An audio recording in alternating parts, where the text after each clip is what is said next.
اللہ کے رسول صلی اللہ علیہ وسلم نے فرمایا اسلام یعلو ولا یعلی علیہ، کہ اسلام تو ایک بلند چیز ہے، اس کو کوئی بھی نظریہ، کوئی بھی انقلابی چیز اس کو ڈیفیٹ نہیں کر سکتی ہے، اس کا جھکاؤ ہو ہی نہیں سکتا ہے۔ اللہ رب العزت نے اس کو جس طرح نازل کیا، جس طرح وہ دور اول میں تھا، آج بھی اسی طرح ہے۔ بس فرق یہ ہے کہ اس زمانے میں ہم سب سے آگے تھے، آج ہم سب سے پیچھے ہو گئے۔ اس زمانے میں ہم سردار تھے، ہم قائد تھے، آج ہم محکوم ہو گئے۔ اس زمانے میں ہم لوگوں کو دینے والے تھے، آج ہم لینے والے بن گئے۔ اس زمانے میں ہم لوگوں کو پوچھنے والے تھے، ہم لوگوں کی غمخواری کرنے والے تھے، آج ہم اس لائق ہو گئے ہیں کہ ہماری غمخواری کی جائے۔ الحمدللہ الحمدللہ نحمده ونستعینه ونستغفره ونعوذ بالله من شرور انفسنا ومن سيئات اعمالنا، من يهده الله فلا مضل له ومن يضلله فلا هادي له، اشهد ان لا اله الا الله وحده لا شريك له، واشهد ان سيدنا محمدا عبده ورسوله، اما بعد، اعوذ بالله من الشيطان الرجيم، بسم الله الرحمن الرحيم، ان الدين عند الله الاسلام، صدق اللہ العظیم۔ عزیز دوستوں اور بزرگان دین، اللہ رب العزت نے ہم سب کو اس دنیا میں امت دعوت کی حیثیت سے مبعوث فرمایا ہے۔ اس دنیا میں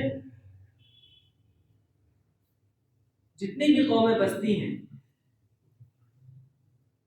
اور جو ہمارے درمیان رہتی ہیں، ان سب کے درمیان خیر و شر برابر ہے۔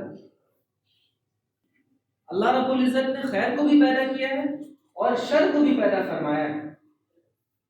ہماری اپنی شخصی زندگی میں بہت سی پریشانیوں کا سامنا ہمیں ہوتا ہے، ہمیں بڑے برے حالات کا سامنا کرنا پڑتا ہے۔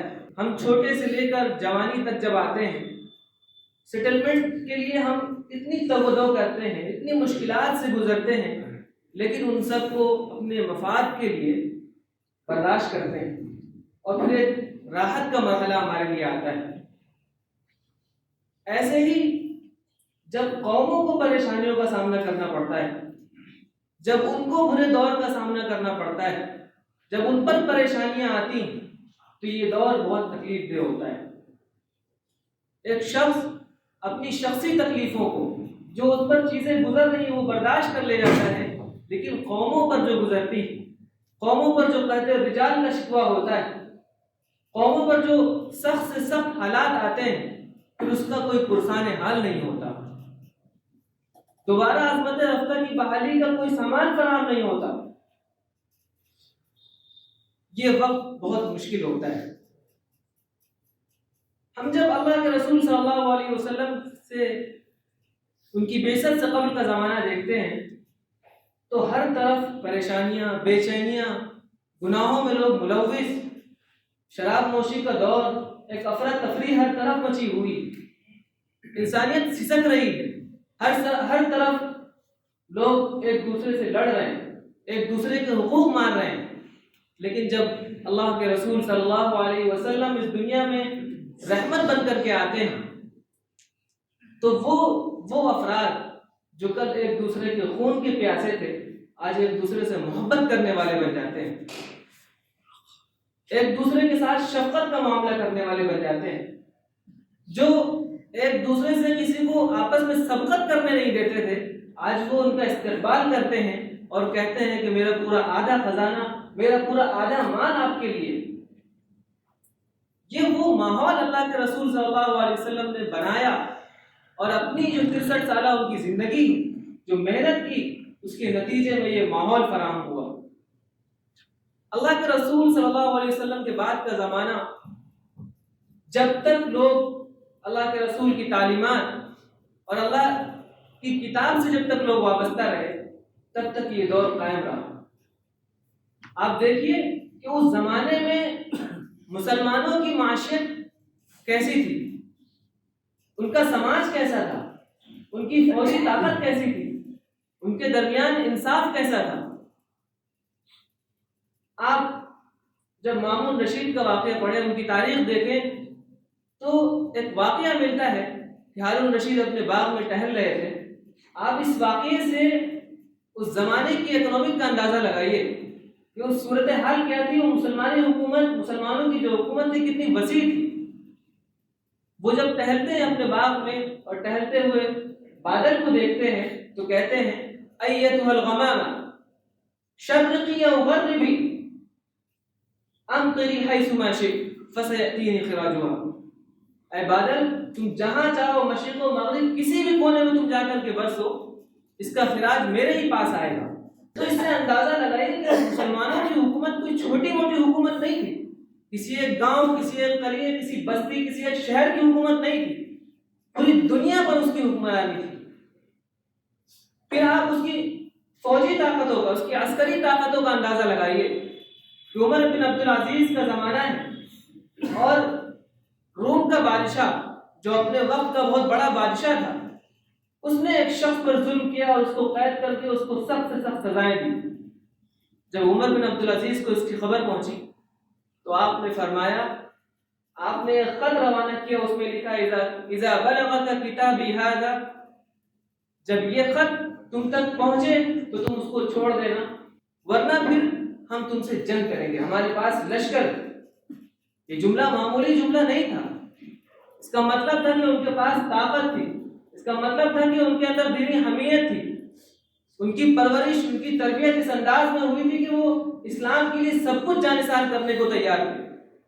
اس وقت کی حکومت کے وہ مالک، اور اتنے دو ٹوک انداز میں، واضح انداز میں یہ نہیں کہا کہ ہم تم کو اتنی زمین دے دیں گے، ہم تمہیں اتنا سامان دے دیں گے، اور فوراً بادشاہ نے ان کو چھوڑ دیا. یہ اس وقت کی مسلمانوں کی جو فوجی قوت تھی اس کا ایک نمونہ ہے. اب اگر ہم یہ دیکھیں کہ اس زمانے میں لوگوں کے اندر خوشحالی کی کیا حالت تھی، تو عمر بن عبدالعزیز رحمۃ اللہ علیہ کا واقعہ ہے کہ ان کے دور میں مسلمانوں میں ایسی خوشحالی آ گئی تھی کہ مسلمان جب زکوٰۃ کے لیے باہر جاتے تو انہیں کوئی زکوٰۃ لینے والا نہیں ملتا. اور یہ بات صرف مسلمانوں میں نہیں تھی، بلکہ کوئی ذمہ بھی زکوٰۃ لینے والا نہیں ملتا. یعنی ذمہ وہ شخص جو مسلمانوں کے درمیان کوئی غیر مسلم جو ٹیکس دے کر کے رہ رہا ہو.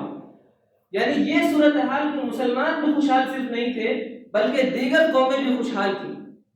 تو جب لوگ حضرت عمر بن عبدالعزیز کے پاس گئے کہ میں زکوٰۃ کے پیسے کے کیا کروں، آپ نے فرمایا اس سے غلام خریدو اور اس کو آزاد کر دو.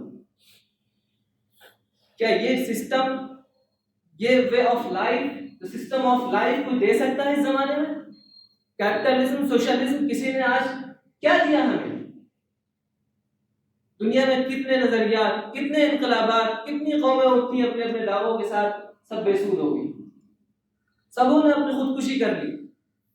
آج ہر طرف کیپٹلزم ہے، میٹیریلزم ہے، لیکن آپ دیکھیے فاقہ کشی، بھوکمری کی کیا پرسنٹیج ہے. آپ خود انڈیا میں دیکھیں 40% لوگ بھوکمری کا شکار ہے، جو پوری دنیا کی جو ایک تعداد ہے اس میں 50% ہمارے یہاں ہے. یہ سسٹم آف لائف تھا. صرف مسلمان ہی اس سے محسوس نہیں ہو رہے تھے، صرف مسلمان ہی لطف اندوز نہیں ہو رہے تھے، بلکہ وہ غیر قومیں بھی اس سے لطف اندوز ہو رہی تھی. تو یہ اسلام کا اپنا سسٹم. اللہ کے رسول صلی اللہ علیہ وسلم نے فرمایا اسلام یعلو ولا یعلی علیہ، کہ اسلام تو ایک بلند چیز ہے، وہ اس کو کوئی بھی نظریہ، کوئی بھی انقلابی چیز اس کو ڈیفیٹ نہیں کر سکتی ہے، اس کا جھکاؤ ہو ہی نہیں سکتا ہے. اللہ رب العزت نے اس کو جس طرح نازل کیا، جس طرح وہ دور اول میں تھا، آج بھی اسی طرح ہے. بس فرق یہ ہے کہ اس زمانے میں ہم سب سے آگے تھے، آج ہم سب سے پیچھے ہو گئے. اس زمانے میں ہم سردار تھے، ہم قائد تھے، آج ہم محکوم ہو گئے. اس زمانے میں ہم لوگوں کو دینے والے تھے، آج ہم لینے والے بن گئے. اس زمانے میں ہم لوگوں کو پوچھنے والے تھے، ہم لوگوں کی غمخواری کرنے والے تھے، آج ہم اس لائق ہو گئے ہیں کہ ہماری غمخواری کی جائے. کیا وجہ ہے آخر ہم کیوں اتنے پیچھے ہوئے؟ ان سب کے پیچھے اللہ تبارک و تعالیٰ کی جو آیت ہے وَاعْتَصِمُوا بِحَبْلِ اللَّهِ جَمِيعًا وَلَا تَفَرَّقُوا، کہ اللہ کی رسی کو مضبوطی سے تھام لو اور اس سے منتشر مت ہونا۔ ہم نے اللہ کے رسول کی کتاب، اللہ کی کتاب، کتاب اللہ، جس کی حیثیت ہماری زندگی میں جی پی ایس کی ہے، جس سے ہم رہنمائی حاصل کرتے ہیں، آج ہم نے اس کو چھوڑ دیا ہے، ترک کر دیا ہے۔ اگر آپ آج کسی سائیکولوجسٹ کے پاس جائیں، کسی سائیکٹرسٹ سے ملیں اور آپ اس کے سامنے اپنی پریشانی بتائیں، تو وہ آپ کو بتائے گا کہ آپ کے ایڈکشن کے کازز کیا ہیں، آپ کی جو ایڈکشن ہے، ایڈکشن اس کے کازز کیا ہیں، لیکن وہ آپ کو یہ نہیں بتائے گا کہ اس کے پیچھے جو آپ کے گناہ ہیں، اس کی بے چینی ہے، اس کی وجہ سے یہ ساری چیزیں بڑھ رہی ہیں۔ جب آپ اس سے کلاس لیں گے تو سب سے پہلی فرصت وہ یہ کہے گا کہ اس کا تعلق مذہب سے نہیں۔ جب آپ کسی سائنٹسٹ سے ملے تو وہ پہلا جملہ یہ کہے گا کہ اس کا مذہب سے کوئی تعلق نہیں۔ جب آپ کسی بایولوجی کے ایکسپرٹ سے ملے تو وہ یہ آپ کو بتائے گا کہ اس کا مذہب سے کوئی تعلق نہیں، اس کا مذہب سے بہت گہرا تعلق ہے۔ اس سے قبل اللہ کے رسول کے بعد کے ادوار میں جتنے لوگ گزرے، بڑے بڑے علوم فنون کے ماہر ائمہ، جن کی آج مثال نہیں ہے، دنیا رہتی دنیا تک ان کی کوئی مثال پیش نہیں کر سکتا۔ ابو القاسم الزہراوی جو علم جراحی کے بابا مانے جاتے ہیں، اسی طرح ابن خلدون، اور ایک لمبی فہرست ہے جنہوں نے اس دنیا کو علوم و فنون دیا اور ان علوم و فنون کے ذریعے سے خدا کی معرفت دکھائی۔ وہ علوم و فنون ان کے پاس پہنچا جن کے اندر خدا کی معرفت تھی، جو خدا کو جانتے تھے، جو خدا شناس تھے، انہوں نے دنیا کو خدا سے ملا دیا علوم کے ذریعے۔ اور جب یہ علوم یورپ کے پاس گئے، جب ایسے لوگوں کے پاس گئے جو ملحد تھے، جو خدا کے انکاری تھے، ان سب نے اس کے ذریعے لوگوں کو مذہب بیزار بنا دیا۔ اور آج ہم انہیں کی زبانی کہتے ہیں کہ اس کا مذہب سے کوئی تعلق نہیں۔ ہم کیوں کہتے ہیں؟ کیونکہ ہمیں قرآن سے کوئی واسطہ ہی نہیں۔ اللہ رب العزت نے واضح انداز میں کہہ دیا کہ هو الذي خلقكم من ضعف ثم جعل من بعد ضعف ثم جعل من بعد ضعف قوة وشيبة، کہ وہ اللہ ہے جس نے تم کو کمزور ایسا پیدا کیا، تم کچھ نہیں تھے، پھر تم دھیرے دھیرے بڑے ہوئے، تمہارے اندر قوت آئی، اور ایسی قوت آئی کہ تم اپنے آپ کو سب کچھ سمجھنے لگے، پھر دھیرے دھیرے تم کمزوری کی طرف لوٹے حتیٰ کہ تمہیں موت آ گئی۔ یہ کیا ہے؟ قرآن کی آیت میں غور کرنے کے لیے تو کیا ہے؟ اللہ نے فرمایا وَمِنْ آیَاتِهِ أَنْ خَلَقَكُم مِّن تُرَابٍ، کہ تم کو ہم نے مٹی سے پیدا کیا، یہ میری نشانی ہے۔ کہ بایولوجی کا ایکسپرٹ اس پہ غور نہیں کرے گا؟ کیا اللہ کی نشانیاں وہ نکال کر بندوں کے سامنے نہیں رکھے گا؟ اللہ نے فرمایا وَمِنْ آیَاتِهِ خَلْقُ السَّمَاوَاتِ وَالْأَرْضِ، زمین و آسمان میں جو کچھ پیدا کیا ہے یہ سب اللہ کی نشانی ہے۔ کیا ایک سائنٹسٹ اس دنیا پر غور کرنے والا، آسمان و زمین کا مشاہدہ کرنے والا، اللہ کی نشانیاں اس کے سامنے نہیں ہیں؟ کیا وہ نشانیاں بندوں کے سامنے کھول کر نہیں دکھائے گا؟ یہ اس کی ذمہ داری ہے۔ ہمارے معاشرے میں ایسا نہیں ہے تعلیم کا فقدان ہے، ہمارے معاشرے میں پڑھے لکھے لوگ بہت ہیں اور بہت تیزی سے لوگ علوم کی طرف بڑھ رہے ہیں، لیکن ضرورت اس بات کی ہے کہ ہم نورانی قاعدے سے نکلے۔ اپنے بچوں کو ہم بچپن میں جو کچھ پڑھاتے ہیں نورانی قاعدہ، بچپن میں جو قرآن ہم صحیح کرواتے ہیں، اس کے بعد ہم ان کی کوئی تربیت نہیں کرتے اسلامی خطوط پر۔ ہم ان کو جو بھی تعلیم دیں، ہم ان کو سائنٹسٹ بنائیں، ڈاکٹر بنائیں، انجینئر بنائیں، ان کی تربیت اس خطوط پر کریں کہ جب وہ بڑے ہوں تو پھر وہ اسلام کے ترجمان ہوں۔ جب وہ اپنی کوئی تحقیق پیش کریں تو اس میں یہ چیزیں لوگوں کو دکھائے اور خدا کی نشانیاں ہیں، تب جا کر اس امت کی عظمت رفتہ کی بحالی ممکن ہو سکے گی۔ اس وقت اس چیز کی بہت زیادہ ضرورت ہے۔ جب لوگوں میں خدا کی معرفت تھی تو لوگوں نے خدا کی نشانیاں کھول کھول کر بیان۔ آج بھی جب تحقیقات سامنے آتی ہیں تو بہت سے واقعات ایسے ہمارے سامنے آتے ہیں کہ بڑے بڑے سائنسداں جب کوئی تحقیق پیش کرتے ہیں اور جب اللہ رب العزت ان کے دلوں کو کشادہ کر دیتا ہے تو وہ یہ کہہ اٹھتے ہیں کہ اس سے پیچھے کوئی مضبوط طاقت ہے، کوئی قوت ہے جو کار فرما ہے اس پوری دنیا پہ۔ ورنہ وہ افراد جو یہ کہتے ہیں کہ یہ پوری کائنات لا آف نیچر کے تحت چل رہی ہے، وہ یہ کیوں بتائیں گے، وہ یہ کیوں پڑھائیں گے آپ کو کہ اس کے پیچھے خدا کی نشانیاں ہیں؟ تو اس لیے ضرورت اس بات کی ہے کہ ہم ان علوم کو اسلامائز کریں۔ جب یہ علوم ہمارے ہاتھ میں تھے تو ہم ان کے ذریعے سے اللہ کی معرفت حاصل کرتے تھے، اور علم نام ہی اس بات کا ہے کہ ایسا علم جس کے ذریعے سے اللہ کو پہچانا جائے، جس کے ذریعے اللہ کی معرفت حاصل کی جائے۔ اور جب یہ علوم غیروں کے ہاتھوں میں گئے جو ملحدین تھے تو انہوں نے خدا کا انکار شروع کیا اور لوگوں کو خدا کا انکار سکھایا۔ انہوں نے بتایا کہ مذہب کوئی چیز نہیں، اور آج ہم یہ بولنے بھی لگے۔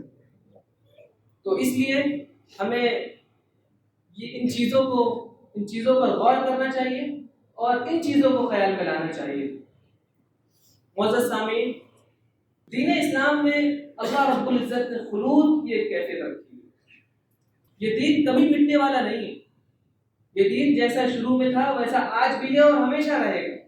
بس فرق یہ ہے کہ جو اس کے متبعین ہیں، جو اس کے ماننے والے ہیں، ان کے اندر کمی ہو سکتی ہے، ان کے اندر ایمان کا اضافہ ہو سکتا ہے۔ ہم اگر اسلام کو اچھے سے فالو کریں گے، ہم اگر اسلام کو اچھے سے پریزنٹ کریں گے تو ہم بھی اپنی زندگی میں کامیاب ہوں گے۔